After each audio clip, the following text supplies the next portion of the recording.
పాట పాడి దేవుని మహిమపరిచిన జానన్నకి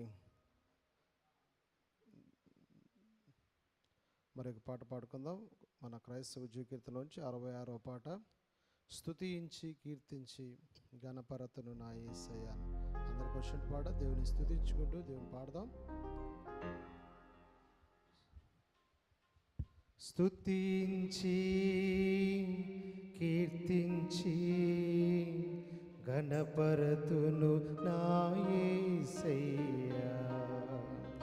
స్తుతించి కీర్తించి గణపరతును నా యేసయ్య. నీవే నా ఆరాధన యేసయ్య, నీవే నా స్తుతి పాత్రుడా నా యేసయ్య, నీవే నా ఆత్మలు ఆనందమయ్య, నీవే నా జీవిత మకరందమయ్య. స్తుతించి కీర్తించి గణపరతును నా యేసయ్య. స్తుతించి కీర్తించి గణపరతును నా యేసయ్య. గాఢాంధకారములోన వెలుగై నడిపించినావా, అగాధ జలములలో మార్గము చూపించినావా, అనుదినము మన్నాను పంపి ప్రజలను పోషించినావా. అనుదినం కూడా దేవుడు మనల్ని పోషిస్తూ ఉన్నాడు, మనల్ని రక్షిస్తూ ఉన్నాడు. ఆయన స్తుతిస్తూ ఆయన ఆరాధిద్దాం.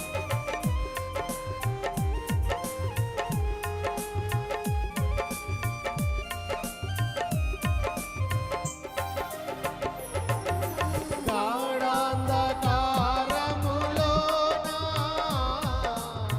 వెలుగై నడిపించినావా, అగాధ జలములలోన మార్గము చూపించినావా.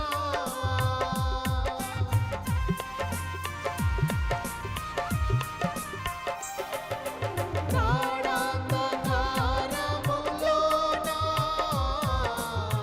వెలుగై నడిపించినావా, అగాధ జలములలోన మార్గము చూపించినావా. అనుదినము మన్నాను పంపి ప్రజలను పోషించినావా. అనుదినము మన్నాను పంపి ప్రజలను పోషించినావా. నీ ప్రజలను పోషించినావా.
ఆత్మలను రక్షించినావు. స్తుతించి కీర్తించి గణపరతును నా యేసయ్యా. స్తుతించి కీర్తించి గణపరతును నా యేసయ్యా.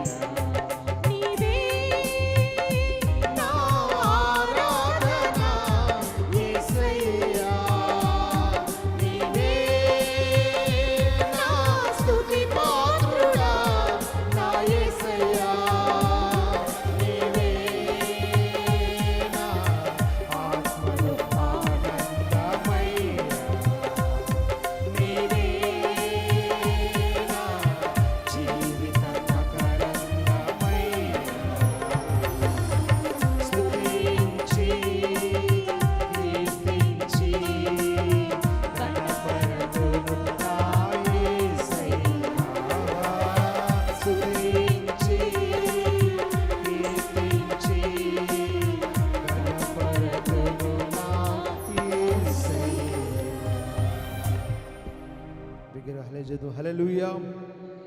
మంచిది. చివరిగా మనందరం లేచి నిలబడదాం. లేచిన బట్టి దేవుని ఆరాధిస్తూ ఉండగా దేవుని వైపు చూద్దాం.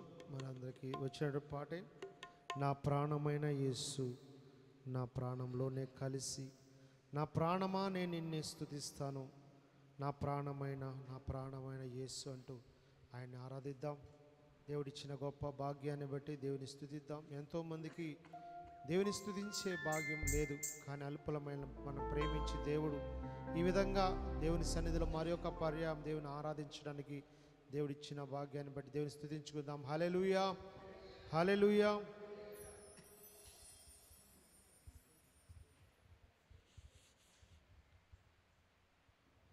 నా ప్రాణమైన యేసు నా ప్రాణంలోనే కలసి, నా ప్రాణమా నే నిన్నే స్తుతింతున్,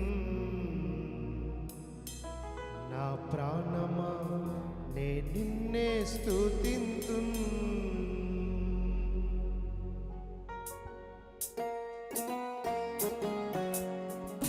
అందరూ కూడా ఆయన వైపు చూస్తూ ఆయన ఆరాధిద్దాం.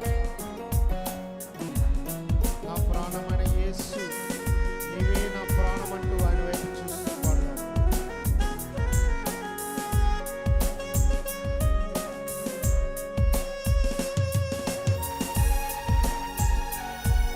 స్తోత్రం.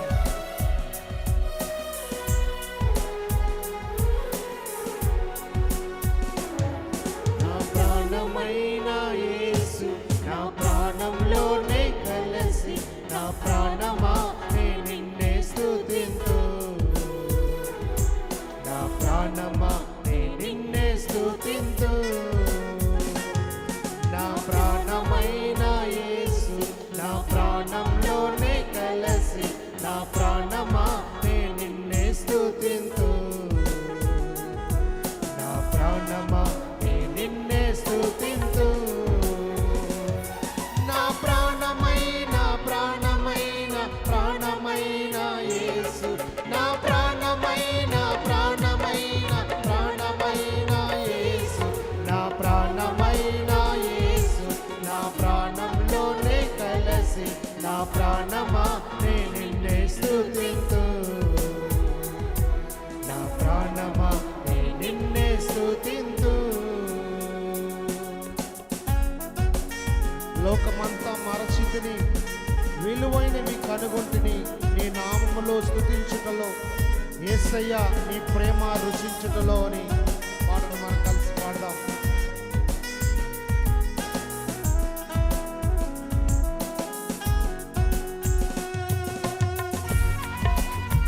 స్తోత్రం. అందరం చప్పట్లు కొడదాం. ఆయన వైపు చూద్దాం. ఎవరు కూడా ఆయన వైపు చూస్తూ ఆరాధిద్దాం.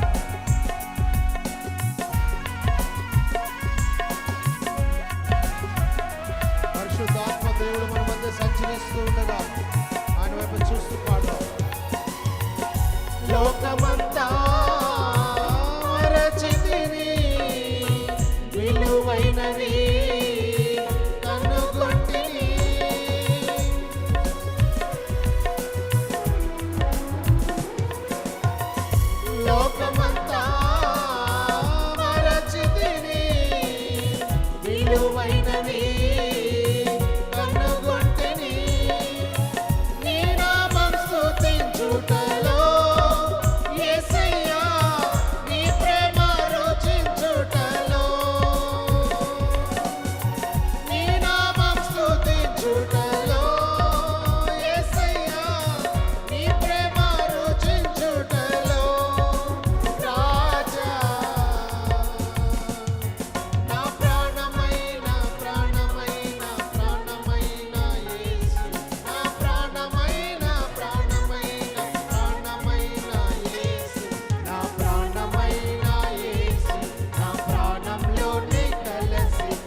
మాట్లాడబోచుండగా నీ వాక్యము నాకు భోజనమే, శరీరమంతా ఔషధమే, రాత్రియు పగలునయ్యా నీ యొక్క వచనం ధ్యానించునంటూ రాత్రికాల సమయ దేవుడు మనతో మాట్లాడబోచుండగా ఆయన ఆహారాన్ని మనం భుజించడానికి, ఆయన ఆత్మీయ ఆహారం మనం స్వీకరించడానికి మన హృదయాన్ని సిద్ధపాటు చేసుకుందాం. స్తోత్రం. నీ వాక్యము నాకు భోజనమే, శరీరమంతా ఔషధమే. అవునయ్యా. నీ వాక్యము నాకు భోజనమే, శరీరమంతా ఔషధమే, రాత్రి పగలునయ్యా నీ యొక్క వచనం ధ్యానించును, రాత్రి పగలునయ్యా నీ యొక్క వచనం ధ్యానించును. రాజా నా ప్రాణమైన ఆయన వైపు చూస్తూ పాడదాం. నా ప్రాణమైన యేసు, నా ప్రాణమైన యేసు, నీవే నా ప్రాణమైన చూద్దాం. నా ప్రాణమైన యేసు, నా ప్రాణంలోనే కలసి, నా ప్రాణమా నే నిన్నే స్తుతింతు, నా ప్రాణమా నే నిన్నే స్తుతింతు. నా ప్రాణమైన యేసు, నా ప్రాణంలోనే కలసి, నా ప్రాణమా నే నిన్నే స్తుతింతు, నా ప్రాణమా నే నిన్నే స్తుతింతు. స్వరమెత్తి పాడదాం. నా ప్రాణమైన యేసు, నా ప్రాణమైన మళ్ళా పాడదాం. నా ప్రాణమైన యేసు, నా ప్రాణమైన యేసు, నా ప్రాణమైన యేసు, నా ప్రాణమైన యేసు, నా ప్రాణమైన యేసు, నే ప్రాణంలోనే నా ప్రాణమా నే నిన్నే స్తుతింతు, నా ప్రాణమా నే నిన్నే స్తుతింతు. నా ప్రాణమైన యేసు, నా ప్రాణంలోనే కలసి, నా ప్రాణమా నే నిన్నే స్తుతింతు, నా ప్రాణమా నే నిన్నే స్తుతింతు. అటువైపు చూస్తూ ఒకసారి నా ప్రాణమైన యేసు పాడు. నా ప్రాణమైన యేసు, నా ప్రాణమైన యేసు, నా ప్రాణమైన యేసు, నా ప్రాణంలోనే కలిసి, నా ప్రాణమా నే నిన్నే స్తుతింతు, నా ప్రాణమా నే నిన్నే స్తుతింతు, నా ప్రాణమా నే నిన్నే స్తుతింతు.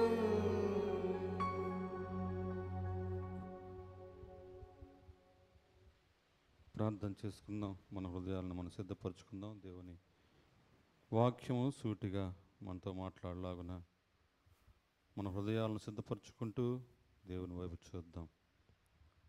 ప్రేమ నమ్మకమైన మా గొప్ప దేవ, సర్వశక్తిమంతుడా, సర్వోన్నతుడా, మీ శ్రేష్టమైన ఘనమైన నామములో ఈ రాత్రి కాలమందు మీ పాద సన్నిధానంలో మేము సమకూర్చబడి ఉన్నాము ప్రభా.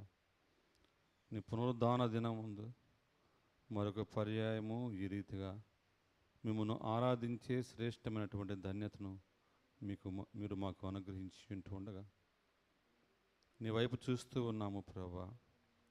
ఇంతవరకు మీరు మాతో ఉన్నారు. వందనములు, స్తోత్రములు నాయన.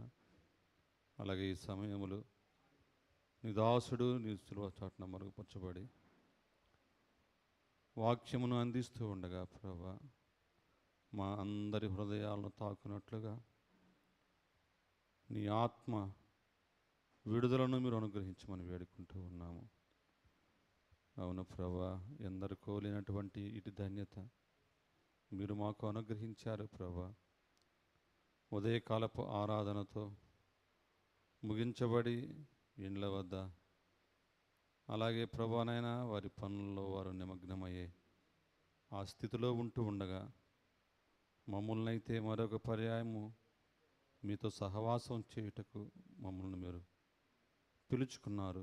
అందును బట్టి వందనములు స్తోత్రములు చెల్లించుకుంటూ ఉన్నాము. సమయంలో ప్రభా నిద్రాత్మను, నిర్లక్ష్యపు ఆత్మను, అలక్ష్యపు ఆత్మను మా నుండి దూరం చేయమని వేడుకుంటూ ఉన్నాం. నీ సన్నిధిని మాతో ఉంచి నీ ప్రసన్నతను చూచులాగున నీ ఆత్మతో మమ్మల్ని నింపమని వేడుకుంటూ ఉన్నాం. ఈ సమయంలో వర్తమానమును అందించబో నీ దాసుని మీ బలిష్టమైన హస్తాలకు అప్పగించుకుంటూ మమ్మల్ని మేము సిద్ధపరచుకుంటూ యేసు క్రీస్తు వారి దివ్యనామమును ప్రార్థించి అడిగి వేడుకొనుచున్నాము తండ్రి. ఆమేన్.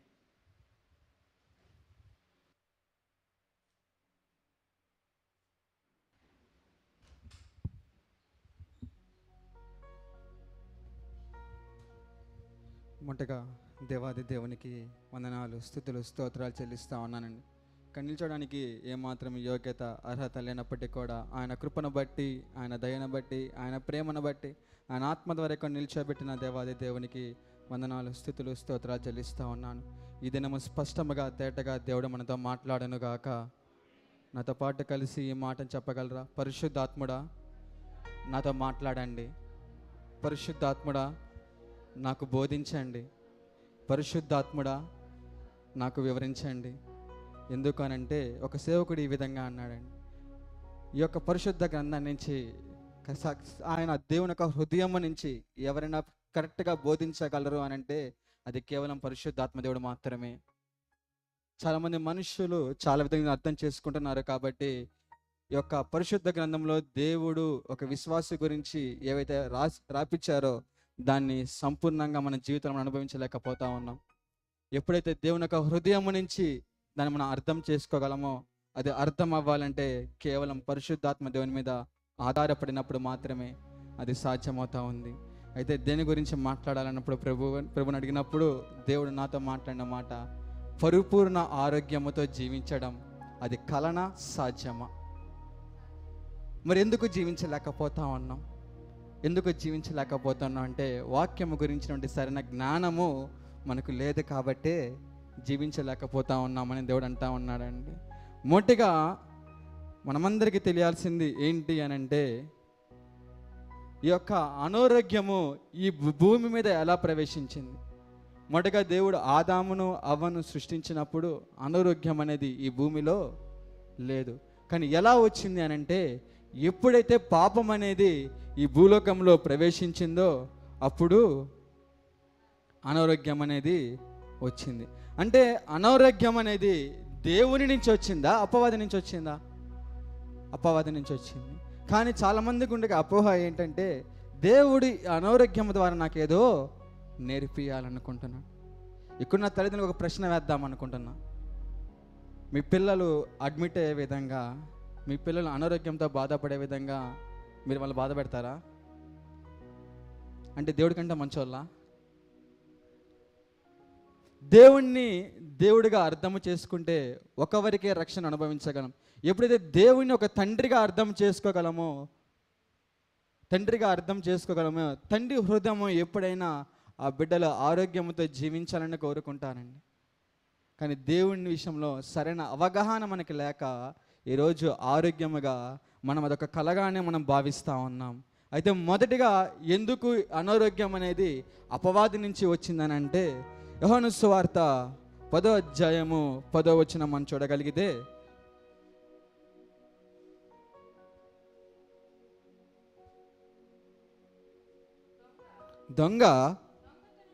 దొంగతనమునకు హత్యను నాశనము చేయుటకు వచ్చును గాని. చాలండి. ఇక్కడ దొంగ అని అపవాది గురించి దేవుడు ఏం మాట్లాడుతూ ఉన్నారంటే, వాడు 3 చేయటానికి ఈ లోకానికి వచ్చాడంట. ఏంటదండి? దొంగతనము, హత్య, నాశనము. దొంగతనము అంటే ఆరోగ్యమును దొంగలిస్తాడు. ఆరోగ్యమునిచ్చేది దేవుడు అయితే ఈ యొక్క ఆరోగ్యమును దొంగలించేది ఎవరండి? అపవాది. మరెందుకు అనారోగ్యం వచ్చినప్పుడు మనం ఆ అనారోగ్యము దేవుని వల్ల వచ్చిందంటా ఉన్నాం?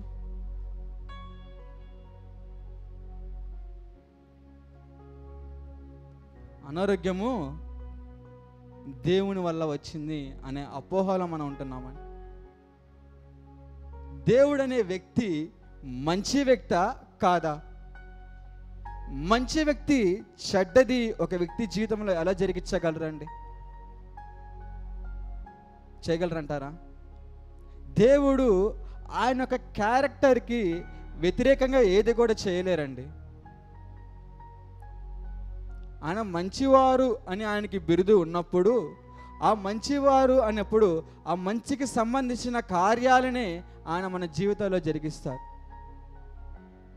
దేవుడు మంచివారు అన్నప్పుడు సరే ఆరోగ్యం అనేది దేవుడి నుంచి అని ఎందుకు అంటాను అని అంటే, యాకోబు రాసిన పత్రిక 1వ అధ్యాయము 17వ వచనం మనం వెళ్ళగలిగితే,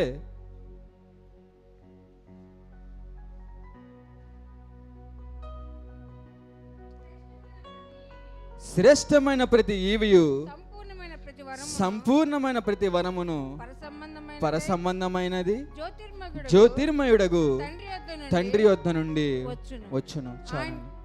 ఇక్కడ ఏమని రాయబడింది అంటే, శ్రేష్టమైన ప్రతి ఈవియు సంపూర్ణమైన ప్రతి వరం అంటది. కానీ ఇంగ్లీష్లో చూస్తే every good gift and every perfect gift అని ఉంటుంది.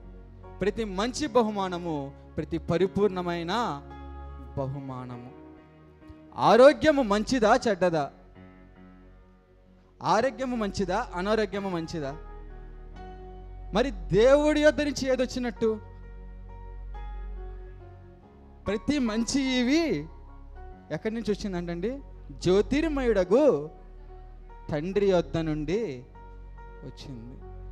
మరి మొదటగా మనకు ఉండాల్సిన ఆలోచన ఏంటంటే, ఎప్పుడైనా ఒక అనారోగ్యం మన జీవితాల్లో కనిపిస్తుంది అని అంటే అది దేవుని నుంచి కాదు అనేటువంటిది మొదటగా మనం ఆలోచన కలిగి ఉండాలి. దేవుడు చేయని దానికి దేవుని మీద నిందేస్తున్నామని. ఏదైతే దేవుడు చేయలేరో అది ఆయన చేస్తారంటున్నాం. దేవుడు ఏదో నేర్పించాలనుకుంటున్నారండి నాకు. ఈ అనారోగ్యమును పెట్టి దేవుడు నాకు ఏదో నేర్పించాలనుకుంటున్నారు. అంటే నేర్పించాలి అని అంటే దేవుడు అనారోగ్యాన్ని పెట్టి నేర్పించాలా? మీ పిల్లలకి వాళ్ళు సరైన విధంగా ఉండడానికి, సరైన క్రమశిక్షణలో బ్రతకడానికి ఇక్కడ ఎవరైనా అనారోగ్యాన్ని పెడతారా? ఈ భూలోకంలో ఇట్టి విధమైనటువంటిది ఎక్కడైనా ఉందా? స్కూళ్ళల్లో కానీ, కాలేజీల్లో కానీ, ఎక్కడైనా కానీ అనారోగ్యమును పెట్టి నేర్పించే పద్ధతి ఉందా? మరి దేవుడు ఎలా చేయగలరు? అది ఆయన ఎలా చేయగలరండి? మన మాటను ప్రతిసారి ఆయన హృదయం దుఃఖపడతా ఉంటుందో, మనం ఆయన మాటను ప్రతిసారి ఆయన హృదయము దుఃఖపడతా ఉంటాయి. యేసు క్రీస్తు ప్రభు అనే వ్యక్తి ఈ భూలోకానికి ఎందుకు పంపింపబడ్డారు అని అంటే, అపోస్తల కార్యము 10వ అధ్యాయము 38వ వచనం మనం చూడగలిగితే,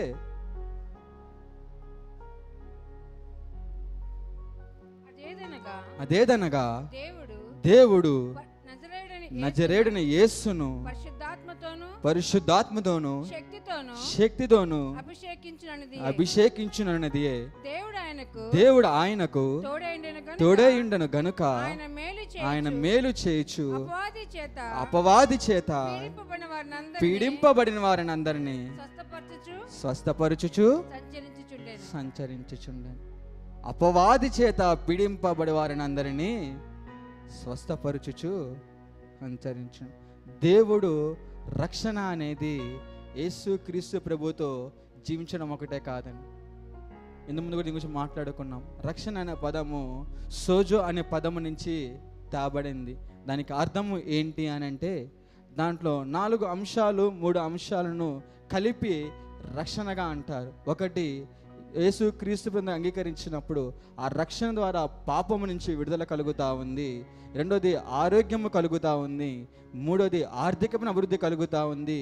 నాలుగోది మానసిక పరంగా మనం ఈ భూలోకంలో జీవించడము సాధ్యమవుతా ఉంది.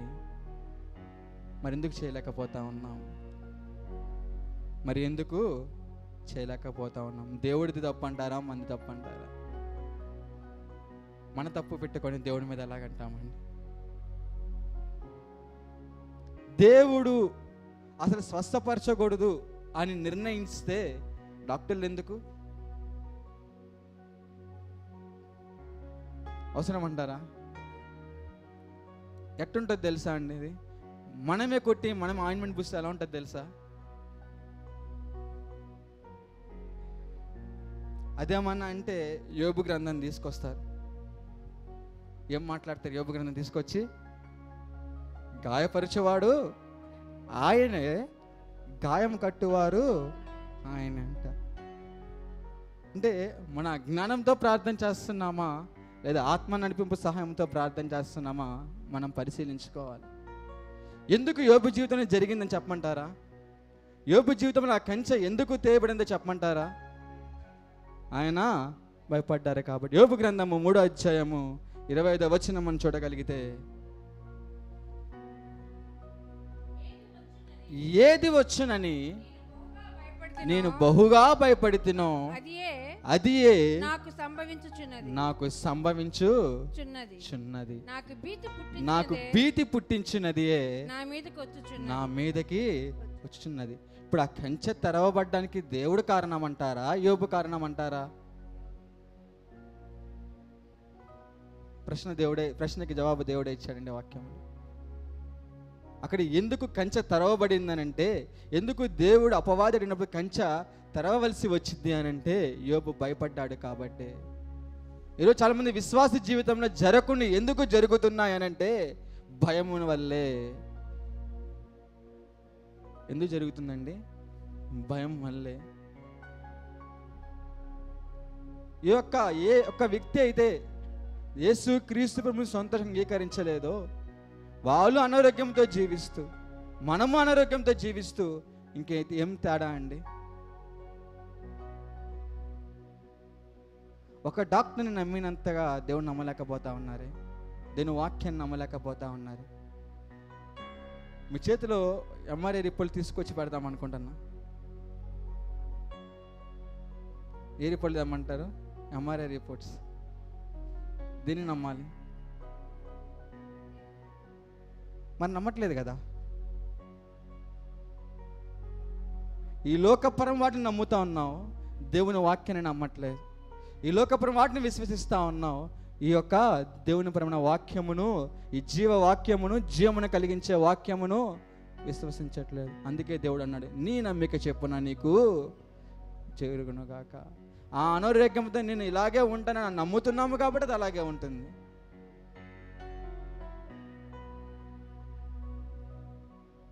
అయితే సరే, దేవుడు యేసుక్రీస్తు ప్రభు ఈ భూలోకానికి వచ్చినప్పుడు ఎవరినైనా ఆయన స్వస్థపరచకుండా ఉన్నారా? ఎవరినైనా స్వస్థపరచకుండా వదిలిపెట్టారా? ఆయన వద్దకు వచ్చిన వారిని ఎన్ని రోగాలని చెప్పండి, ఎన్ని రోగాల పేర్లని చెప్పండి.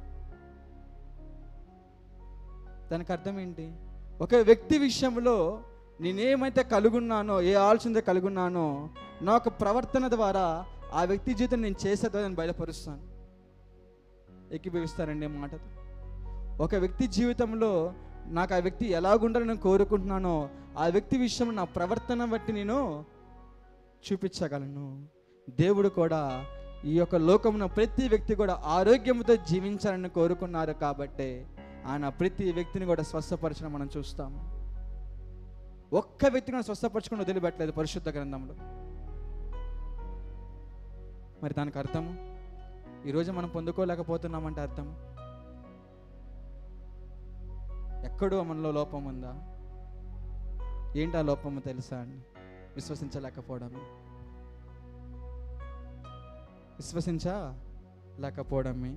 దేవుడు చిన్న వాటి దగ్గర నుంచి పెద్ద ఒక స్వస్థ కార్యాలు జరిగిస్తూ వచ్చండి. అతి పెద్ద స్వస్థ కార్యాలు 3 మీ ముందు ఉంచడానికి ఇష్టపడతా ఉన్నాడు దేవుడు. మొదటిగా మార్కు సువార్త 5వ అధ్యాయము 41 నుంచి 42 వచనాలు చూద్దామా అండి? ఆ చిన్నదాన్ని చేయపట్టి తల్లి తలితాకుమి అని ఆమెతో చెప్పాను. ఆ మాటకు చిన్నదానా లెమ్మని నీతో చెప్పుచున్నానని అర్థము. వెంటనే ఆ చిన్నది లేచి నడవసాగాను. ఆమె 12 సంవత్సరముల ప్రాయము గలది. వెంటనే వారు బహుగా విస్మయం ముందరి. జరిగినది ఎవరికి తెలియకూడదని యా, ఆయన వారికి గట్టిగా ఆజ్ఞాపించి ఆమెకు ఆహారము పెట్టుడని చెప్పాను. ఈ సంఘటన మనందరికీ తెలుసండి. ఏంటండి సంఘటన ఇది? 12 సంవత్సరాల వయసు గల ఒక చిన్నది మరణించింది. మరణించి ఎక్కడుందండి? గృహంలో ఉంది. అంతేనా? అంటే మొదట వ్యక్తి మరణించినప్పుడు ఎక్కడ పెడతారు? గృహములో పెడతారు. అక్కడ ఆయన ఏం చేశారు? ఆయన వచ్చి ఆయన ఏమన్నాడు? చిన్నదానా లెమ్ము. అదేంటండి, నిద్రపోయిన వాళ్ళని కదా లేపేది. నా మాట అర్థమవుతా ఉంది. నిద్రపోయిన మాత్రం అదే లేపేది. అంటే అక్కడ చూస్తే యేసు క్రీస్తు ప్రభు విశ్వాసమును ఆధారము చేసుకొని పనిచేశారండి. ఆయన విశ్వాసమును ఆధారము చేసుకొని పనిచేశారు. సరే, ఇది బాగానే ఉంది. ఇంటి దగ్గరున్న వ్యక్తి సరే దేవుడు స్వస్థపరిచారు. ఇంకొక సంఘటనకి వెళ్దామండి. లూకా సువార్త 7వ అధ్యాయము 11 నుంచి 15 వచనాలు చూద్దామా? వెంటనే ఆయన నాయీనును ఒక ఊరికి వెళ్ళుచుండగా ఆయన శిష్యులను బహుజన సమూహమును ఆయనతో కూడా వెళ్ళుచుండిరి. ఆయన ఆ ఊరి గవని వద్దకు వచ్చినప్పుడు చనిపోయిన ఒకడు వెలుపలికి మోసుకొని పోబడుచుండగా అతని తల్లికి అతడొక్కడే కుమారుడు, ఆమె విధవరాలు. ఆ ఊరి జనులు అనేకులు ఆమెతో కూడా ఉండిరి. ప్రభువు ఆమెను చూచి ఆమె యందు కనికరపడి ఏడువ వద్దని ఆమెతో చెప్పి దగ్గరకు వచ్చి పాడెను ముట్టగా మోయుచున్నవారు నిలిచిరి. ఆయన చిన్నవాడా లెమ్మని నీతో చెప్పుచున్నాననగా ఆ చనిపోయినవాడు లేచి కూర్చుండి మాట్లాడసాగాను. ఆయన అతనిని అతని తల్లికి అప్పగించాను. చాలండి. మొదటిగా ఒక వ్యక్తిని చనిపోయాక గృహంలో పెట్టినప్పుడు ఆయన స్వస్థపరిచాడు. రెండోది ఎక్కడికి తీసుకెళ్ళాలి? సమాధికి తీసుకెళ్ళాలి. అంటే దారిలో ఏం జరిగింది? ఇక్కడ వెంటనే జరిగిందండి స్వస్థత. నా మాట అర్థమవుతుందా అండి? ఎప్పుడైతే యేసు క్రీస్తు ప్రభు ఆయన వాక్కును పలికారో, అక్కడ విశ్వాసముతో పలికారో, అక్కడ ఏమైందండి? ఆయన చిన్నవాడ లమ్మని నీతో చెప్పుచున్నాననగా ఆ చనిపోయిన వాడు లేచి కూర్చుండి మాట్లాడసాగాను. ఇదే ఇప్పట్లో జరిగితే ఏమంటానండి? అప్పుడు దేవుడు ఇప్పుడు దేవుడు మారిపోయారా? అప్పుడున్న పరిశుద్ధాత్మ దేవుని శక్తికి ఇప్పుడున్న పరిశుద్ధాత్మ దేవుని శక్తికి ఏమైనా తేడా ఉందంటారా? మరి ఎందుకు జరగట్లేదు?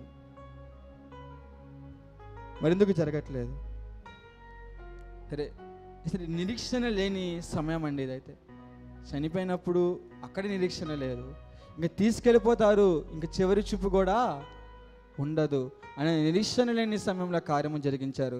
ఇంకా అద్భుతం జరిగించిన కార్యం ఏంటి అని అంటే యోహాను సువార్త 11వ అధ్యాయము 43 నుంచి 44 వచనాలు చూద్దామా అండి. ఆయన అలాగు చెప్పి లాజరు బయటికి రమ్మని బిగ్గరగా చెప్పగా చనిపోయినవాడు కాళ్ళు చేతులు పేతు వస్త్రములతో కట్టబడిన వాడే వెలుపలికి వచ్చాను. ఎన్ని రోజులు అయిందండి అప్పటికి? ఎన్ని రోజులు అయింది?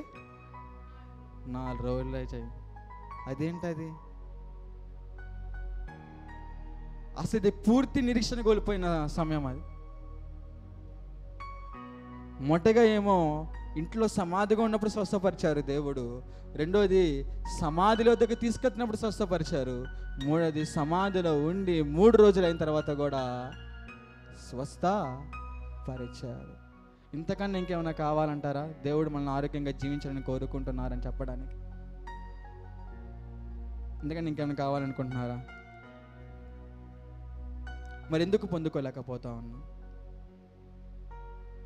నేనంటాను, చాలామంది కొన్ని జబ్బులు జీవితకాలం ఉండే జబ్బులు అంటారు. నా మాట అర్థమవుతుందా అండి? చెప్తారా వాటి పేర్లు ఏంటో? Sugar, BP, thyroid. మరి అవి ఉండాలా పోవాలా? మరి ఎందుకు పోవట్లేదు? అది అంతే ఉంటుందని విశ్వసిస్తున్నారు కాబట్టి. దేవుడు అందుకే ఒక డాక్టర్ మీ మధ్య తీసుకొచ్చి మాట్లాడిస్తూ ఉన్నాడు.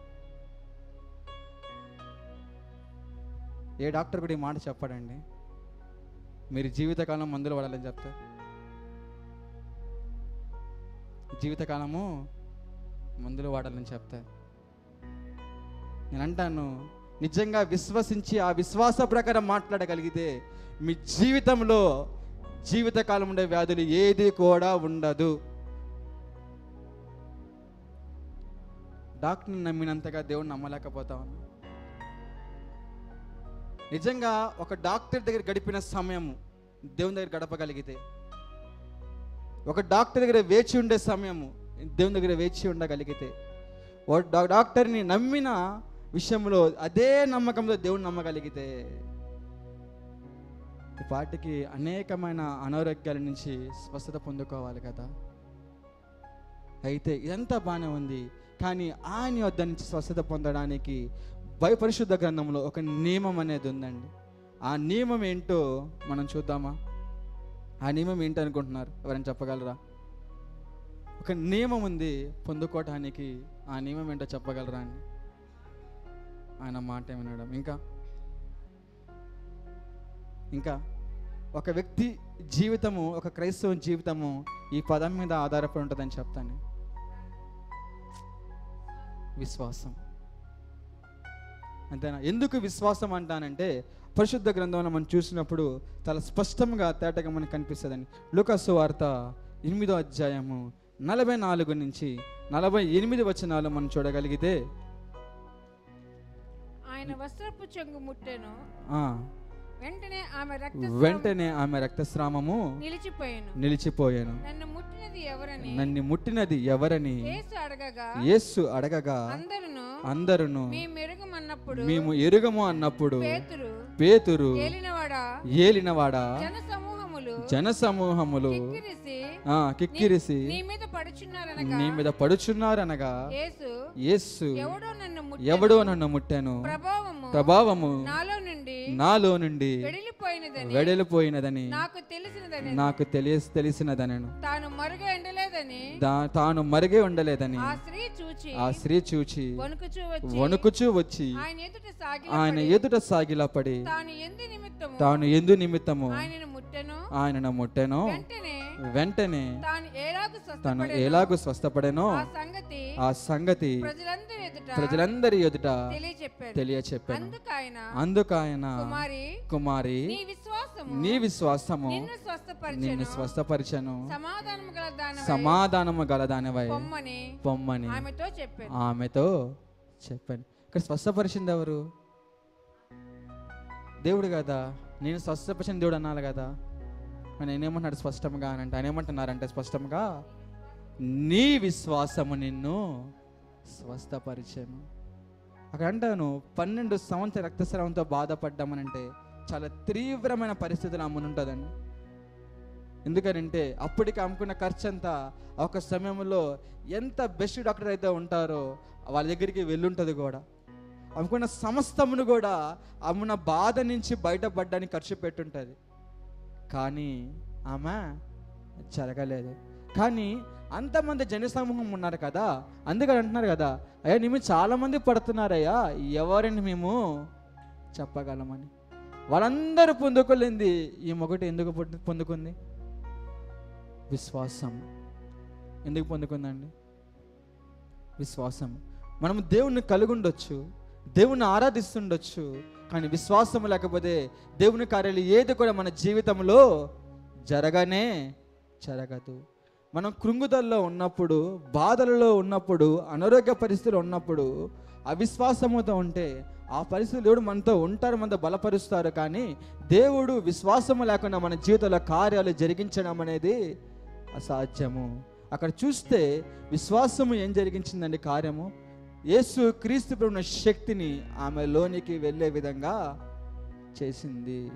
విశ్వాసము ఏమి చేస్తుంది అని అంటే దేవుని యొక్క శక్తిని మన శరీరంలో ప్రవహింపజేసే విధముగా కార్యము జరిగిస్తుంది.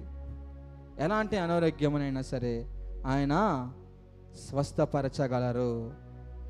దేవుని దగ్గరికి వచ్చిన ప్రతిసారి ఎలా రావాలి తెలుసా? సందేహంతో రావాలా, విశ్వాసంతో రావాలా? మనం నిజంగా విశ్వాసంతో వెళ్తున్నామా, సందేహంతో వెళ్తున్నామా? ప్రభువా, ప్రార్థన ఎలా ఉంటుందో తెలుసా అండి? ప్రభువా, రిపోర్ట్ ఎలా వచ్చింది ప్రభువా? అయ్యా డాక్టర్ ఇలా అంటున్నారయ్యా. స్వస్థత గురించి మనం ప్రార్థన చేయాలి. మన ప్రార్థన తెలుసా? ప్రభువా, ఆపరేషన్కి వెళ్ళమంటావా వద్దా? చాలాసార్లు ఏం చేస్తాం తెలుసా?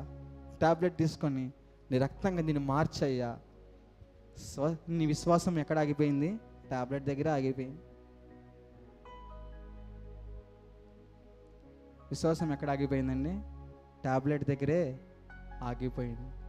నేను దానికి వ్యతిరేకం అని చెప్పట్లేదు, దానికంటే ఉన్నతమైనది దేవుని వాక్యం అని చెప్తున్నాను. దానికంటే ఉన్నతమైనది దేవుని వాక్యం. మరి డాక్టర్లు ఎందుకు? నా ప్రశ్న, మరి డాక్టర్లు ఎందుకు?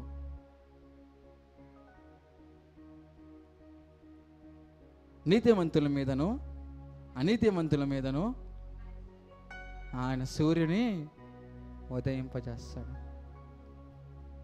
అంటే ఎవరైతే యేసు క్రీస్తు ప్రభువుని సొంత రక్షకునిగా అంగీకరించలేదో వాళ్ళు కూడా ఆరోగ్యంతో జీవించాలని కోరుకునే దేవుడు కాబట్టే, ఆయన ప్రేమించే దేవుడు కాబట్టే, వాళ్ళ కొరకు కూడా ఆయన ప్రాణమును పెట్టారు కాబట్టే డాక్టర్లను ఉంచాడని చెప్తాను.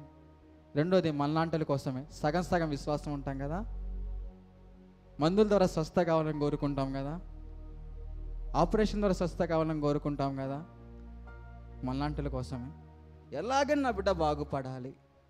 తండ్రి హృదయం అండి అక్కడ. నేనంటే అక్కడ తండ్రి హృదయం. సరే ఎలాగో నమ్మట్లేదు, కనీసం ఈ విధంగానే బాగుపడతారేమో, ఈ విధంగా అయినా బాగుపడతారేమో. మీకు విషయం చెప్పనా అండి, మెడికల్ పరంగా మీరు వాడే ప్రతి టాబ్లెట్కి సైడ్ ఎఫెక్ట్స్ ఉంటాయి. సైడ్ ఎఫెక్ట్స్ ఉంటాయి. అదేపి వాడటం ఆపేస్తారేమో,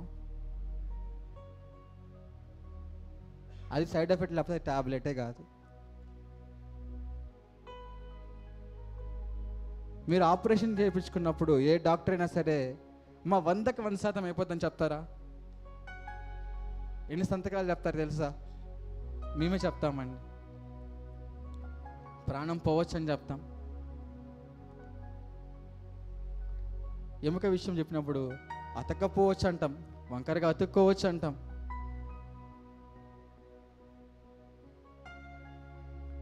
అయినా చేపించుకుంటాం, కానీ దేవుని వాక్యాన్ని మాత్రం విశ్వసించాం. యేసు క్రీస్తు ప్రభు శిలువలో ముగించిన కార్యాన్ని మాత్రం మనము విశ్వసించాం. యేసు క్రీస్తు ప్రభువు అనారోగ్యమును శిలువలో అనుభవించారా, అనుభవించలేదా? ఆయన అనుభవించింది మళ్ళా మనం అనుభవిస్తే ఏం తేడా? నా దేవుడు అందుకే అన్నాడు, నా జనులు జ్ఞానము లేక నశించిపోవచ్చున్నాడు. దేవుడు అనుభవించాక ఎందుకు అనుభవించారండి? ఆయన ఎందుకు అనుభవించారు? మనం అనుభవిస్తున్నామే.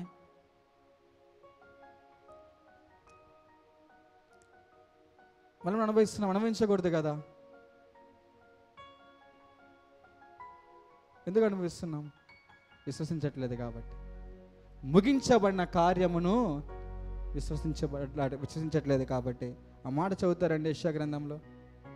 యెషయా గ్రంథం 53వ అధ్యాయంలో ఉంటుంది అనుకుంటాను. మన అతిక్రమను బట్టి ఆయన గాయపరచబడెను, మన సమాధానార్థమైన శిక్ష ఆయన మీద పడెను. మన అతిక్రమములను బట్టి అతడు గాయపరచబడెను, మన దోషములను బట్టి నలగొట్టబడెను, మన సమాధానార్థమైన శిక్ష అతని మీద పడెను. అతడు పొందిన దెబ్బల చేత మనకి స్వస్థత కలుగుచున్నది. అక్కడ తెలుగులో తప్పు రాశారని చెప్తానండి. ఎందుకు తప్పు రాశారంటారంటే by who stripes you are healed అని పదాన్ని వాడతారు. ఈ తెలుగులో ఎక్కడ కరెక్ట్గా రాయబడిందంటే 1 పేతురు 2వ అధ్యాయము 24వ వచనం మనం చూడగలిగితే, 1 పేతురు 2వ అధ్యాయం మన పాపముల విషయమై చనిపోయి నీతి విషయమై జీవించినట్లు ఆయన తానే తన శరీరమందు మన పాపములను మ్రాను మీద మోసుకొనెను. ఆయన పొందిన గాయముల చేత మీరు స్వస్థత నొందితిరియా నొందుదురునా? నొందితిరి అంటే ఆల్రెడీ ముగించబడిన కార్యము. ఆనందికే అంటాడు శిలువ మీద. ఆయన చివరి మాట పలికిన మాట ఏంటండి? సమాప్తమైనది. మన అనారోగ్యం ఎక్కడ సమాప్తమైంది తెలుసా? శిలువలో సమాప్తమైంది. ఆయన ముగించే తన ఆత్మను అప్పగించారండి. కానీ మనమే రక్షణను పూర్తిస్థాయిలో అనుభవించలేకపోతా ఉన్నాం. సంఘము క్రీస్తును చూపించే విషయంలో విఫలమవుతా ఉందంట. నేనైతే ఆయన శరీరంగా పిలువబడుతున్న సంఘము క్రీస్తును చూపించే విషయంలో విఫలమవుతుంది అని చెప్తానండి. మాటతో ఏకీభవిస్తారా? ఆ దినాల్లో, అపోస్తుల దినాల్లో జరిగిన కార్యాలు ఈ దినాల్లో ఎందుకు జరగట్లేదు? పేతురు నీడబడితే ఏమైందండి? మరి ఈ దినాల్లో జరగాలి. మరి ఎందుకు జరగట్లేదు? ఎందుకు జరగట్లేదు అంటారు? ఎక్కడ లోపము? అంటే సంఘము సరైన విధముగా ఎంత దినాల్లో క్రీస్తు కొరకు పని చేయటము లేదు. అపవాది ఎంత పని చేస్తున్నా నాకు తెలియదు, కానీ వాడు పని చేసిన దాంట్లో కనీసం 10% కూడా మనం పని చేయట్లేదేమో. వాడుకున్న భారంలో కనీసం 10% కూడా మనకి లేదేమో. వాడిని ఎవరిని పడేద్దామా, ఎవరు రక్షణ పొందకుండా చూద్దామని అనుకుంటా ఉన్నాడు. మనం మాత్రం మన పనులు చేసుకుంటూ ప్రశాంతంగా సమయం ఉన్నప్పుడు ప్రార్థన చేస్తూ, సమయం ఉన్నప్పుడు వాక్యమును చదువుతూ, సమయం ఉన్నప్పుడు దేవుని సన్నిధికి వస్తూ. గమనించండి, సమయం అనే పదాన్ని వాడుతున్నాను. అర్ధరాత్రి ఆన్లైన్ ప్రేయర్స్ పెడితే రాము, పడుకుంటాం. ఒక్కరోజు అదే గంటలు అవుతుంది మాట్లాడమని చెప్పండి, ఏమైనా బయట ఫంక్షన్లు అని చెప్పండి, అప్పుడు నిద్ర రాదు. అంటే ఆశ. దేవుడు మన జీవితంలో ఏ కార్యము జరిగించాలన్నా సరే మనకున్న ఆశ మీద ఆధారపడి ఉంటుంది అంతే. అనుకుంటున్నారేమో రాబోతున్న దినాల్లో ఈ అవకాశం రాకపోవచ్చేమో, ఇలా కూర్చొని దేవుని ఆరాధించే అవకాశం. ఉన్నప్పుడే ఉపయోగించుకోవాలండి, ఉన్నప్పుడే సద్వినియోగం చేసుకోవాలి. దేవుని వాక్కు చాలా శక్తి గలది. మనం మాట్లాడే మాట చాలా శక్తి గలదని చెప్తున్నాను. నేను అంటాను, నీ జీవితంలో, మనందరి జీవితం అనేది జరగాలనుకుంటున్నామో అది చూసేదాకా మాట్లాడండి అంటున్నా. అర్థమైందన్న మాట.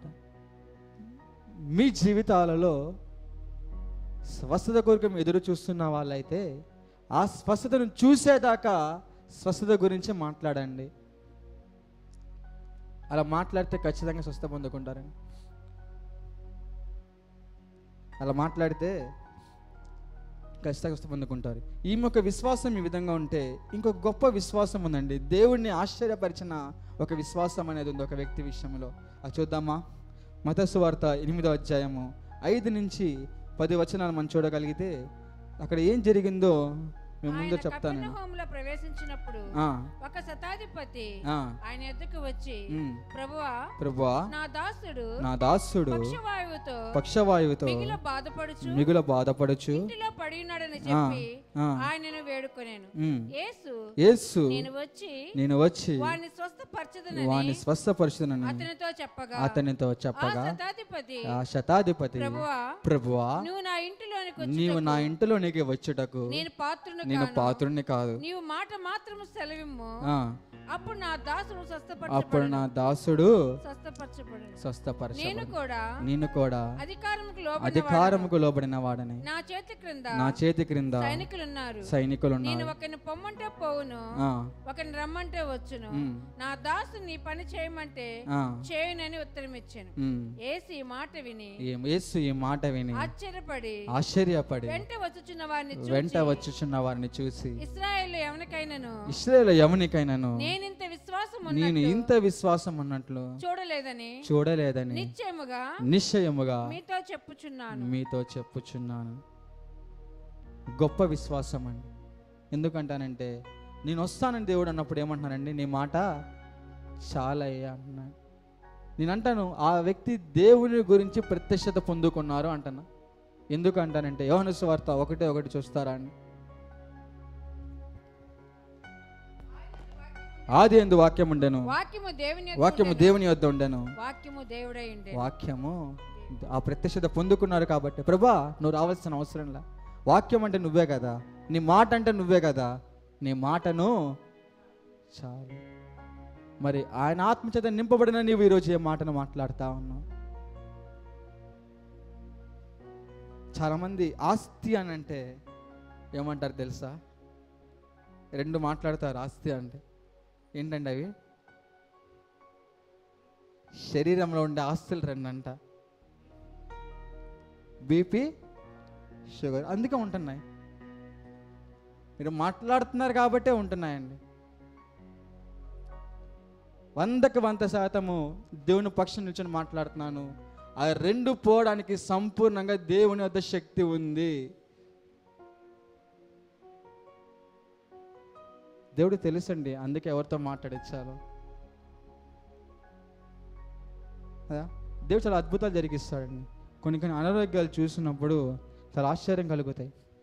అయితే ఒక దేవుని సేవకునికి ఒక దర్శనం వచ్చి పరలోకానికి వెళ్ళారంట. వెళ్తున్నప్పుడు అలా పరలోకంలో చూస్తూ ఉన్నారంట. ఒక రూమ్ వద్దకు వచ్చారంట. రూమ్ వద్దకు వస్తే శరీరంలో చాలా అవయవాలు అక్కడ అమర్చబడి ఉన్నాయంట. ఏం అమర్చబడి ఉన్నాయండి? శరీరంలో అవయవాలన్నీ. అయితే అడిగారంట ఆయన దేవుణ్ణి, అయ్యా ఎందుకయ్యా అన్నీ ఇక్కడే ఉన్నాయి అని అంటే దేవుడు అన్నారంట, నన్ను ఎవరు అడగట్లేదయ్యా అన్నారంట దేవుడు. ఇది నిజమైన జరిగిన సంఘటన అండి. నిజముగా జరిగిన సంఘటన. ఎందుకు దేవుని దగ్గర ఉన్నాయని అంటానంటే ఈ శరీరం నిర్మించిన వ్యక్తి ఎవరు? దేవుడు. మరి ఈ ఫోన్ నిర్మించిన వ్యక్తి దగ్గర ఈ ఫోన్ సంబంధించిన పార్ట్స్ ఉంటాయా ఉండవా? మరి ఈ శరీరం నిర్మించిన వ్యక్తి దగ్గర కొత్త పాటలు ఉండే అవకాశం ఉండొచ్చు అంటారా లేకపోవచ్చు అంటారా? మరి ఎందుకు పొందుకోవట్లా?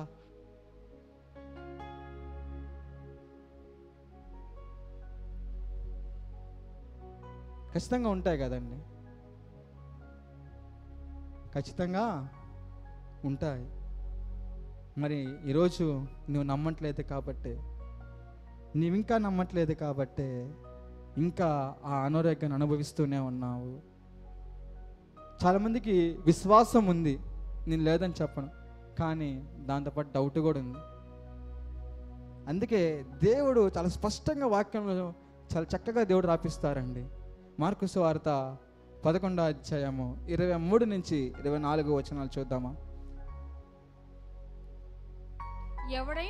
ఎవడైనాను ఈ కొండను చూచి నీవు ఎత్తబడి సముద్రములో పడవేయబడుమని చెప్పి తన మనస్సులో సందేహింపక తాను చెప్పినది జరుగునని నమ్మిన ఎడల వాడు చెప్పినది జరుగునని జరుగునని మీతో నిశ్చయముగా మీతో చెప్పుచున్నాను. నిశ్చయముగా చెప్పుచున్నాను.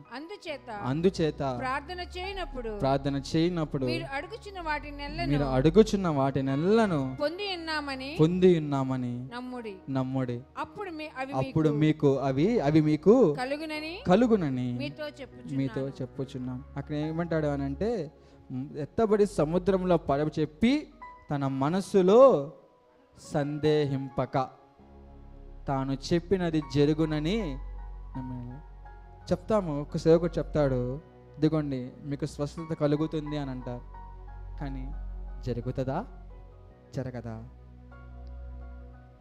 ఒక పక్క సేవకు చెప్పిన మాట నమ్ముతాం, రెండో పక్క మళ్ళీ డాక్టర్ దగ్గరికి వెళ్తాం. నా మాట అర్థమవుతుందా అండి?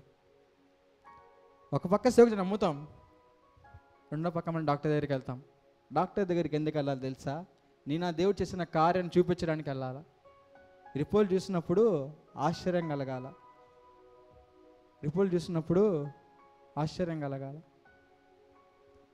ఎందుకు కలగట్లేదు? ఇంకా సందేహం అంటే చివరిగా 24 ఏమంటున్నాడండి, మీరు అడుగుచున్న వాటినెల్లను పొంది ఉన్నామని నమ్ముడి, అప్పుడు అవి మీకు కలుగునని చెప్పుచున్నాను. పొందిన వ్యక్తి ఏం చేస్తారు?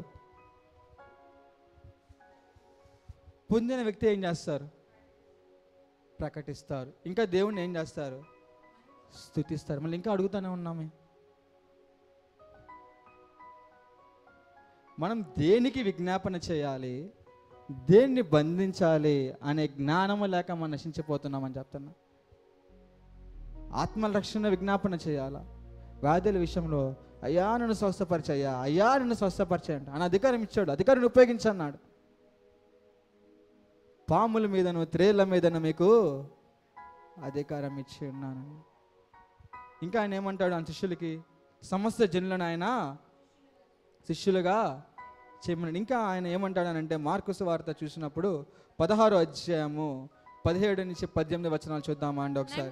నమ్మిన వారి వలన ఈ సూచక్రియలు కనబడను. ఏమనగా నా నామమున దయ్యములు వెళ్ళగొట్టుదురు, కొత్త భాషలు మాట్లాడుదురు, పాములను ఎత్తి పట్టుకుందరు, మరణకరమైనది త్రాగినను అది వారికి హాని చేయదు, రోగుల మీద చేతులుంచినప్పుడు వారు స్వస్థత నొందుదురని వారితో చెప్పాను. ఇది సేవకులకు మాత్రమే దేవుడిచ్చారా? ప్రతి విశ్వాసికి దేవుడిచ్చారా? నమ్మిన ప్రతి వారికి. అంటే నీవు నేను కూడా వెళ్ళి అనారోగ్యముతో ఉన్నప్పుడు వాళ్ళ మీద విశ్వాసంతో ఆత్మశక్తితో చేయి పెట్టినప్పుడు ఏం జరుగుతుందండి? స్వస్థత జరుగుతుంది. మరి ఎందుకు జరగట్లేదు? భయపడతాం. దెయ్యాలు పట్టిన చూస్తే భయం అండి మనకి. ఎంత భయం అంటే వాడు మనకి భయపడతాడు. మీకు అర్థం కాని అంశం ఒకటి ఉందండి, వాడు మనకి భయపడతాడు. ఎస్పీ కొడుకంటే భయపడతారా భయపడరా? సీఎం కొడుకంటే భయపడరా? మరి దేవుని బిడ్డలంటే వాడు భయపడకుండా ఎలా ఉంటాడండి? వాడికి మనం భయపడుతున్నాం. ఇంతకన్నా దారుణం ఏది ఉండదండి. మనకి భయపడాల్సిన చూస్తే మనం భయపడుతున్నాము అని అంటే మన చూడు వణికిపోతాడు. రే వీళ్ళు వస్తే నా పని అయిపోయింది. పేతురు విషయంలో అదే అనుకున్నాడు. వచ్చారా స్వామి, నీడబడితే స్వస్థత. ఇన్ని రోజులు వీళ్ళని బంధించా, ఇన్ని రోజులు వీళ్ళకి సమాధానం లేకుండా చేస్తా, ఈయనెవరో వచ్చారు యేసుక్రీస్తు ప్రభు అంట, అయిపోయింది నా పని అనుకున్నాడు. అందుకే బతిమాలాడుకుంటాడు దేవుణ్ణోడు, నన్ను విడిచి. ఇంకొకటి బతిమాలాడుకుంటాడు, అయ్యా ఆ పందుల్లోకి వెళ్ళడానికి ఏదో చేయ్యా. మనం ఏం చేస్తుంది తెలుసా? అపవాది పో అంటాం.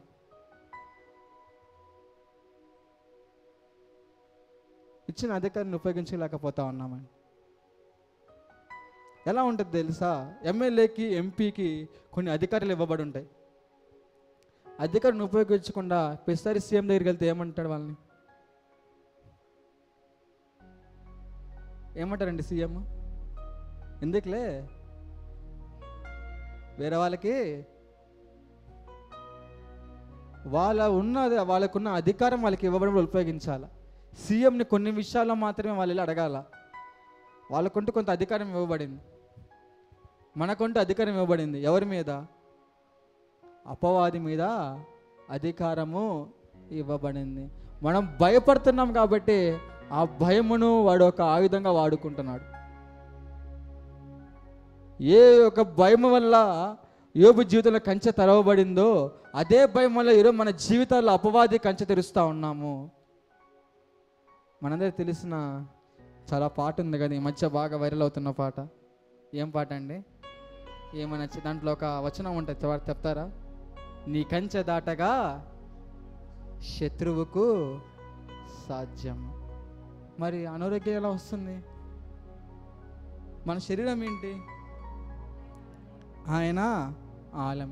ఇదే మందిరాన్ని తీసుకుందామండి, ఎక్కడైనా చిన్నగా ఏమైనా బాగాలేకుండా ఉంటే వెంటనే దాన్ని సరి చేయడానికి ఇష్టపడతామే కదా. ఈ స్టేజ్ ఇంత అద్భుతంగా తీర్చబడింది ఎందుకని?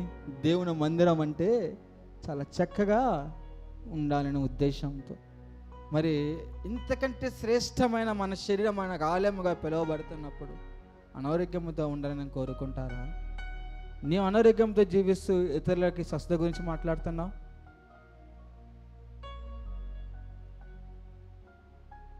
అది ఎంతవరకు పనిచేస్తుందండి? ఎంతవరకు పనిచేస్తుంది? ఒక అధ్యాయం అనేది వెల్లడించబడిందండి. ఏంటి? ఇంకొక ప్రశ్న ఏంటి అని అంటే, దేవుడు కొన్ని రోగాలను స్వస్థపరుస్తారా? అన్నీ ఎక్కడుంది పరిశుద్ధ గ్రంథంలో? ఏదైనా వాక్యం ఆధారం కావాలి కదా. కీర్తనలు 103:3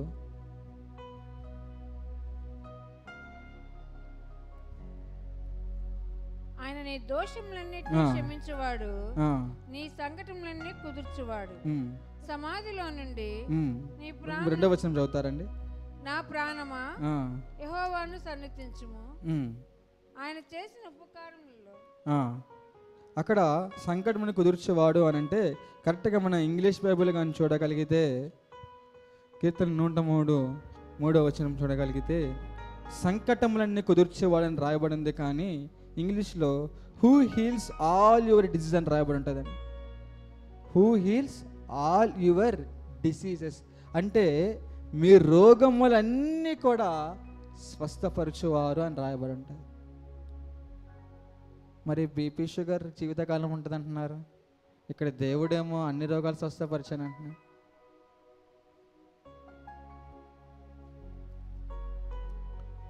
ఏది నమ్మాలా?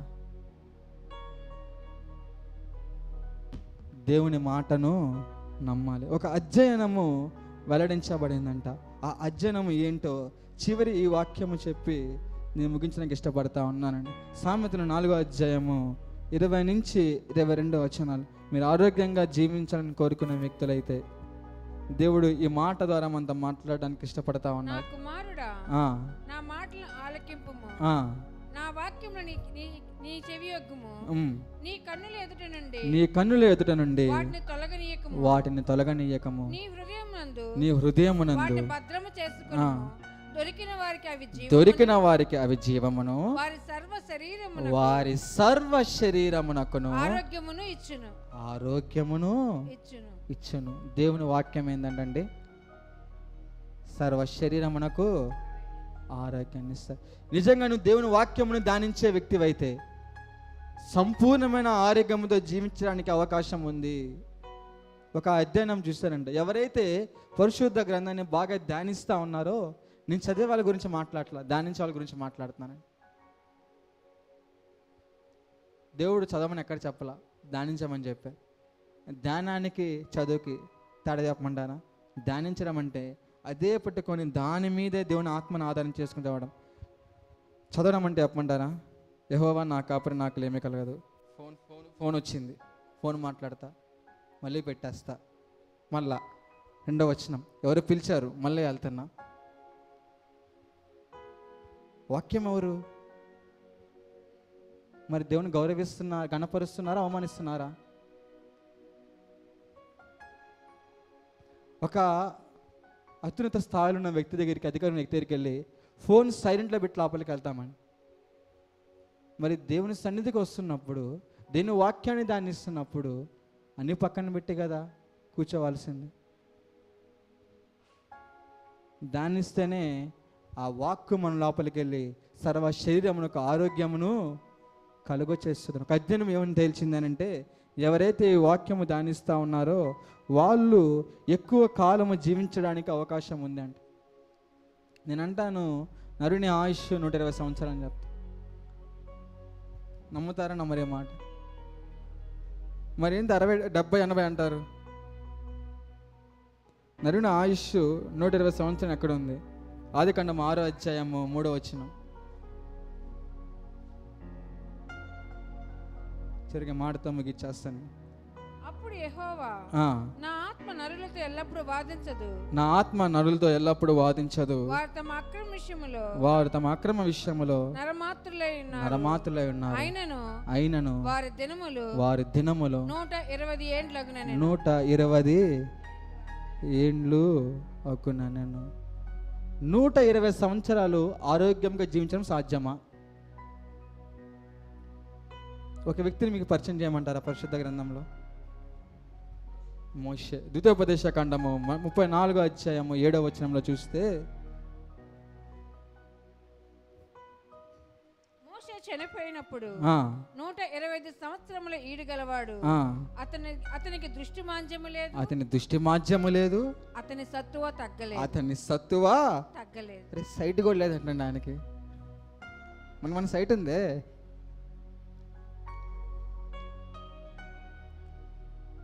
అంటే ఈ వయసులో ఎన్ని సాధ్యమేనండి. మనం ఈ లోకపరంగా పనిచేయట్లా. మన విధానం ఈ లోకపరమైన విధానం కాదు. మన విధానం ఏం చెప్పంటారా? వాక్యమైన ఆధారము చేసుకొనే విధానము కలుగున దేవుడు కోరుకుంటాడు. ఎంత దినాల్లో దేవుడు ఏం కోరుకుంటున్నాడు? ఒక తండ్రిగా సంపూర్ణమైన ఆరోగ్యంతో మీరు జీవించాలని చెప్పని, ఏ అనారోగ్యం లేకుండా జీవించాలని ఆయన కోరుకుంటున్నారు. కాబట్టి అది నమ్మిన వ్యక్తులైతే నిజంగా ఈ సమయంలో మీరు విశ్వసించగలిగితే దయచేసి నిల్చుందామా? నిజంగా మీరు ఈ సమయంలో విశ్వసించగలిగితే మీద అనారోగ్య పరిస్థితి ఏదైనా సరే, అది మానసికమైన అనారోగ్యం అవ్వచ్చు, శారీరకపరమైన అనారోగ్యం అవ్వచ్చు, ఎలాంటి అనారోగ్యమైన అవ్వచ్చు, ఈ సమయంలో మీరు నమ్మగలిగితే ఆయన ఒక నామములో శక్తి ఉందండి. ఆయన ఒక నామములో స్వస్థతకు శక్తి ఉంది. ఆయన పొందిన గాయముల ద్వారా మనకి స్వస్థనిచ్చడానికి దేవుడు సిద్ధంగా ఉన్నాడు. పరిశుద్ధ ఆత్మదేవుడు మన మధ్య పని చేయడానికి సిద్ధంగా ఉన్నారండి. ఆత్మస్వరూపే దేవుడు మన మధ్య పని చేస్తుండగా ఆయన వైపు చూద్దామా? విశ్వాసంతో పలకగలిగితే, ఆయన పొందిన గాయం ద్వారా నేను స్వస్థ పొందుతాను అని విశ్వాసంతో పలకగలిగితే, ఏ అనారోగ్యమైనా సరే, ఎలాంటి అనారోగ్యమైనా సరే దేవుడు స్వస్థపరచడానికి ఈ యొక్క రాత్రి కాలం ముందు పరిశుద్ధాత్మ దేవుడు ఇక్కడ బలముగా పనిచేయడానికి సిద్ధంగా ఉన్నారు. మా ప్రేమ వైద్యుడా, ప్రాణనాథుడా, ప్రీతితోను నీ హస్తము చాపుము దేవా. నిజమే, ఆ హస్తములు దేవుడు చాపి ఉన్నారండి స్వస్థపరచుటకు. అది ఎలాంటి అనారోగ్యమైనా సరే, జీవిత కాలమున అనారోగ్యమైనా సరే, ఎలాంటి అనారోగ్యమైనా సరే, ఎలాంటి మానసికమైన అనారోగ్యమైనా సరే, ఆయన వైపు చూడగలిగితే స్వస్థపరచడానికి పరిశుద్ధాత్మ దేవుడి యొక్క శక్తి ఇక్కడ బలముగా పనిచేస్తుంది. కాబట్టి ఈ సమయంలో ఆయన హస్తము చాపి, ఆయన హస్తముల ముట్టని దేవుడు ఇష్టపడతా ఉన్నారు. ఆయన వైపు చూద్దామా? ప్రజలను స్వస్థపరచు. అవునయ్యా, నీ పాదాల చెంత నుంచి చేరి ఉన్నాను ప్రభా, నన్ను స్వస్థపరిచయ్యా. నిజమే, డాక్టర్లు ఇది అసాధ్యం అన్నారు ప్రభా, ఈ లోకపరమైన మనిషిది అసాధ్యం అన్నారయ్యా, ఈ లోకమైన రిపోర్ట్లు అసాధ్యం అన్నాయి. కానీ ప్రభా, పరమ వైద్యుడు నీవు ప్రభా, ఈ డాక్టర్లు నియమించిన వైద్యుడు నీవు ప్రభా తండ్రయ్యా. విశ్వాసంతో నీ దగ్గరికి వస్తున్నాను ప్రభా. ఇదిగో నిన్న నేడు రేపు ఏకడిది ఉండే దేవుడు నీవు కదా ప్రభా తండ్రి అయ్యా. ఇదిగో ఆ రోజులో స్వస్థనిచ్చిన దేవుడు ప్రభా, ఈ రోజులో స్వస్థనిచ్చే దేవుడు ప్రభా, నీ వైపు చూస్తున్నాడయ్యా. నిజమేనండి, మన విజయ పతాకం ఎగరవేయడానికి సిద్ధంగా ఉన్నామా? ఆయన రక్తమే మన జీవిత విజయమై ఉన్నది. కాబట్టి ఆయన వైపు చూడగలిగితే ఎలాంటి అనారోగ్యమైనా సరే, 12 సంవత్సరాల బాధపడుతున్న స్త్రీని స్వస్థపరిచిన దేవుడు, కోనేరు దగ్గర ఉన్న వ్యక్తిని స్వస్థపరిచిన దేవుడు, పుట్టి గుడ్డివాడికి కళ్ళునిచ్చిన దేవుడు, పుట్టి కుంటి వాడికి కాలును పరిగెత్తేలా చేస్తున్న దేవుడు, అదే దేవుడు, అదే పరిశుద్ధమైన శక్తి ఈరోజు మన మధ్య పని చేస్తా ఉంది. అదే పరిశుద్ధాత్మ దేవుడు మన జీవితంలో కార్యము జరిగించడానికి ఈ యొక్క రాత్రి కాలం ముందు ఈ యొక్క సమయంలో దేవుడు ఆత్మ మన మధ్య పని చేస్తుండగా, బలముగా ఆత్మ దిగి వస్తుండగా ఆయన వైపు చూడగలిగితే బలమైన ఆత్మ సన్నిధి ఆయన యొక్క సన్నిధిలో బలముగా పనిచేస్తుండగా ఈ స్థలంకి మన వాగ్దానం అండి. ఈ స్థలం అందు చేయబడే ప్రార్థన మీద నా కన్ను దృష్టి ఉంచిన దేవుడు వాగ్దానం ఇచ్చి ఉన్నాడు. విశ్వాసంతో ప్రార్థించగలిగితే, విశ్వాసంతో ఆయన వైపు చూడగలిగితే దేవుడు స్వస్థపరచడానికి దేవుడు సిద్ధంగా ఉన్నాడు. ఈ అనారోగ్యంతో జీవితం దేవుని చిత్తము కాదు, ఆయన రక్తముతో ప్రోక్షించిన దేవుడు. ఆ రక్తములో స్వస్థత ఉంది, ఆ రక్తములో మనకి ప్రతి సమస్య నుంచి విజయం ఉందండి. ఆయన వైపు చూద్దామా, ఆయన వైపు చూద్దామా, ఆయన వైపు చూద్దామా. ఈ సమయంలో బలముగా ఆయన ఆత్మ మన మధ్య సంచరిస్తుండగా, ఆ బలమైన ఆత్మ మనం తాకి అనారోగ్యం నుంచి విడుదల కల దేవుడు ఇష్టపడుచుండగా ఆయన వైపు చూద్దామా.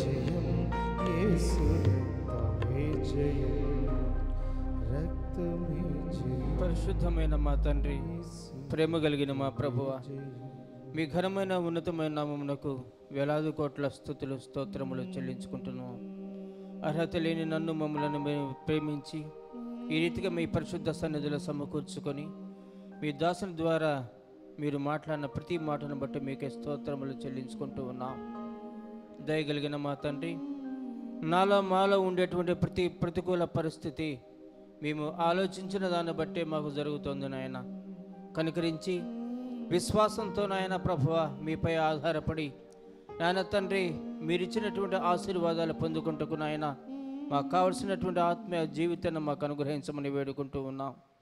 దయగలిగిన మా తండ్రి, ఈ సమయం ముందు మీ దాసుని బలపరిచి చేరిన ప్రతి బిడ్డతో మీరు మాట్లాడి ఉంటుండగా నాయన, ఎవరు ఎట్టి స్థితిలో ఉన్నారో ఎరిగిన వాడు, కనికరించి మీరు తోడుగా ఉండి నడిపించమని వేడుకుంటూ మహిమ ఘనత ప్రభావాలు మీకు సమర్పించుకుంటూ యేసుక్రీస్తు ప్రశస్తమైన నామంలో ప్రార్థించి స్తుతించి వేడుకున్నాం తండ్రి. ఆమెన్.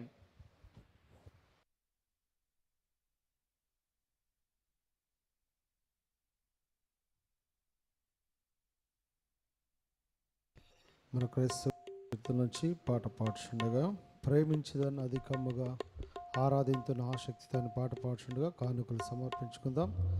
ప్రేమించేదన్ అధికముగా ఆరాధింతున్ ఆసక్తితో ప్రేమించేదన్ అధికముగా ఆరాధింతు ఆసక్తితో పూర్ణ మనసుతో ఆరాధింతు పూర్ణ బలముతో ప్రేమించేద ఆరాధన ఆరాధన ఆరాధన ఆరాధన ఆరాధన ఆరాధన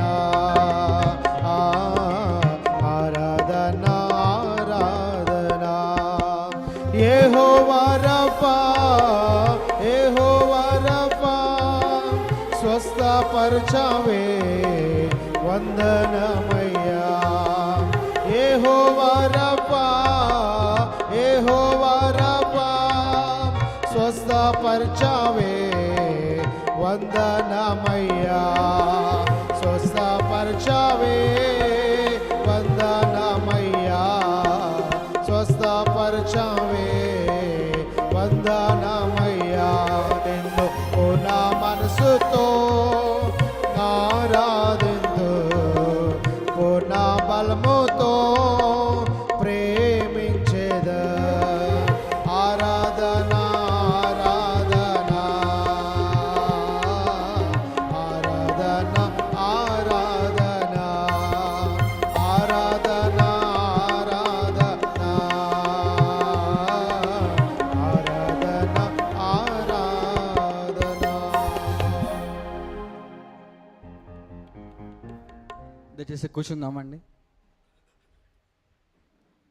ఒక చిన్న కార్యక్రమం చేయడానికి ఇష్టపడతా ఉన్నాం. దేవుడిచ్చిన ఈ కృపను బట్టి, దేవుడిచ్చిన అవకాశాన్ని బట్టి మొట్టిగా దేవాది దేవునికి వందనాలు, స్తుతులు, స్తోత్రాలు చెల్లిస్తున్నాం. హల్లెలూయా, హల్లెలూయా, హల్లెలూయా. చాలామంది సంతోషంగా లేనట్టున్నారండి. హల్లెలూయా, హల్లెలూయా, హల్లెలూయా. సమస్త మహిమ ఘనత దేవునికే చెల్లును గాక. ఇక్కడ ఏం రాయబడి ఉంది అని అంటే, thank you pastor B Vincent Kumar గారు. కేక్ మీద ఏం రాపించామంటే, thank you pastor B Vincent Kumar గారు. నిజంగా ఇక్కడ ప్రతి ఒక్కరు కూడా విన్సెంట్ అంకుల్ ద్వారా దేవుడు ఏర్పాటు చేసిన సేవకుల ద్వారా ఆశీర్వదించబడ్డామన్న వాళ్ళు బిగ్గరగా చెప్దామా? హల్లెలూయా, హల్లెలూయా, హల్లెలూయా. నిజంగా దేవుడు ఆయన దాసుని సత్కరించేటువంటి అవకాశాన్ని దేవుడు మనకిచ్చిన విధానాన్ని బట్టి ఈ దినం ఏంటండి? వరల్డ్ పాస్టర్స్ డే కదా. వాళ్ళ యొక్క కష్టమును, వాళ్ళ యొక్క శ్రమను మనము గుర్తించవలసిన వారము. అందుకే రాయబడి ఉంటుంది 1 తిమోతి 5వ అధ్యాయము 17వ వచనం చూసినప్పుడు, బాగుగా పాలించే పెద్దలను విశేషముగా వాక్యమందును ఉపదేశమందును ప్రయాసపడు వారిని రెట్టింపు సన్మానములకు పాత్రులుగా ఎంచవలను. ఒక సమయంలో ఒక 2 చైర్స్ ఇక్కడ ముందరేయగలిగితే,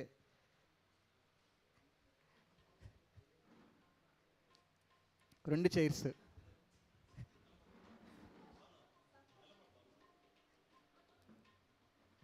విన్సెంట్ అంకులు అంత బలంగా పరిచయంలో ముందుకెళ్ళడానికి కారణం వెనకాల నుంచి స్వర్ణ అంటే కారణం కాబట్టి కదండి. సాటైన సహకారి సహాయం లేకపోతే అంకుల్ కూడా ముందుకెళ్ళలేరు కాబట్టి ఒక సమయంలో విన్సెంట్ అంకుల్ని అదేవిధంగా స్వర్ణ ఆంటీని ముందుకు ఆహ్వానిస్తూ ఉన్నాం. బిగ్గరగా చప్పట్లు కొడదామా?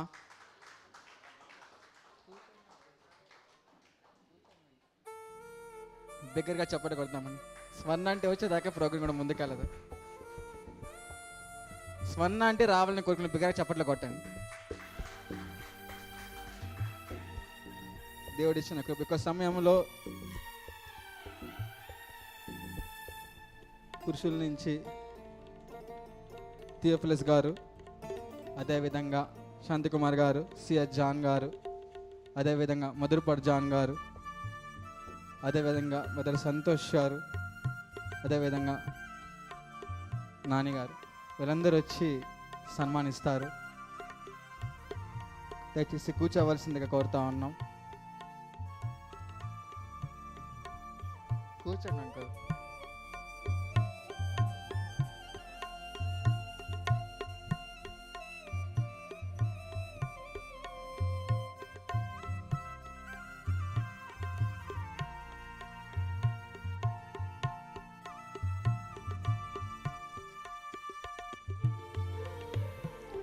బిగ్గరగా చప్పట్లు కొడదామా అని. నిజంగా మన కోసం నిత్యము ప్రయాసపడే సేవకులను కలిగి ఉండడం, ఏ సమయమైనా సరే, అర్ధరాత్రి 2 అయినా సరే, 1 గంట అయినా సరే, 3 అయినా సరే, ఏ టైంలో అయినా మనం ఫోన్ చేస్తే ఫోన్ ఎత్తి మన కోసం ప్రయాసపడే సేవకులను కలిగి ఉండడం నిజంగా ఆశీర్వాదకరము, దీవెనకరం. కాబట్టి దయచేసి బిగ్గరగా చప్పట్లు కొడదాము. ఈ యొక్క సమయంలో సన్మానించిన వంటి పురుషులకి ప్రత్యేక వందనాలు తెలియజేస్తా ఉన్నాం. ఈ సమయంలో స్త్రీని ఆహ్వానిస్తూ ఉన్నాం. సమయంలో స్త్రీలను ఆహ్వానిస్తూ ఉన్నాం. స్త్రీలు రావాల్సిందిగా కోరుతా ఉన్నాం. విన్సెంట్ అంకుల్ అంటే అలాగే కూర్చుంటే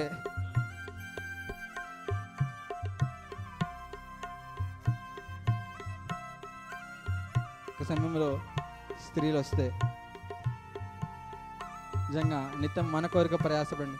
అంకుల్కి ఇచ్చిన గొప్ప కృపావరం ఏంటంటే, ఈరోజు మాలాంటి వారు మీ ముందు కనిపిస్తున్నారు అని అంటే, నాలాంటి వ్యక్తి మీ ముందు కనిపిస్తున్నారంటే వాక్యం విషయంలో అంకుల్ ప్రోత్సహించిన విధానాన్ని బట్టే, అంకుల్ తర్ఫీదు చేసిన విధానాన్ని బట్టే మొదటగా దేవుని కృప, దేవుని సహాయము, పరిశుద్ధాత్మ దేవుని శక్తి అయితే, రెండోది అంకుల్ మమ్మల్ని ప్రోత్సహించిన తీరు, వాక్యం విషయంలో, దేవుని విషయంలో, నిలబడే విషయంలోనూ, ప్రతి విషయంలోనూ మాకు మాదిరికరంగా ఉంటూ ఏ విధంగా ముందుకు సాగాలి అనే విషయంలో ప్రోత్సహిస్తూ ఈ దినం మీ అందరం నిలిచబెట్టే విషయంలో ప్రయాసపడుతున్న విధానాన్ని బట్టి నిజంగా ఒక సమయంలో స్త్రీల సమాజం వారు సత్కరిస్తూ ఉన్నారు. దగ్గరగా చప్పట్లు కొడతామా అండి?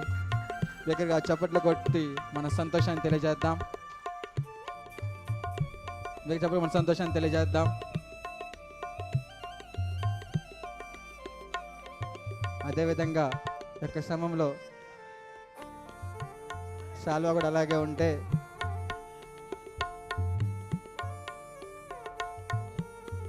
దేవుడు ఇచ్చిన అవకాశం అండి మనకి. ఆయన సేవకుల్ని మనకి నిజంగా మనస్ఫూర్తిగా గణపరిచినప్పుడు దేవుడు మన జీవితాల్లో కూడా కార్యము జరిగించే